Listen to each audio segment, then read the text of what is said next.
Som I kan se her, så er ugerne opdelt opfra og ned efter. Det vil sige, uge 1 kommer bagefter uge 2. Så hvis jeg skal lave en ny uge, så vil jeg markere alle ved at klikke på rækken herude, gå ned og markere hele den uge ved at shift og så klik. Når jeg har gjort det, så vil jeg højre klik, så vil jeg kopiere ugen, højre klik igen inden for den valgte region, så vil jeg indsætte. Den er så markeret 33 ovenfor. Når det er gjort, så kan jeg gå op til den øverste række, højre klik på den og indsætte. Så er alle cellerne kopieret, det vil sige de her specialudregninger, der ligger, hvis du indtaster procentsatsen.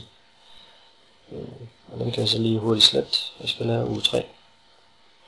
Markere alle de her celler, som jeg ikke gider have længere.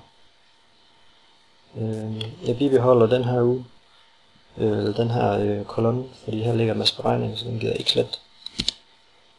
Men de andre trykker jeg bare delete ved. Samme kan jeg gøre her for alle de her kommentarer. Delete. Den her, den har jeg åbenbart manuelt overskrevet, så jeg tager egentlig bare en celle ovenfor.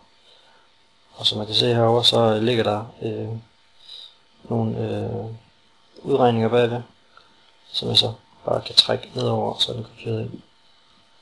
Der var også noget her, som I kan se, der også havde noget overstregning. Den formatering er selvfølgelig bare inkluderet, men den kan du selvfølgelig bare overstrege igen. Også ved bare at trække i hjørnet, trække det ned forbi.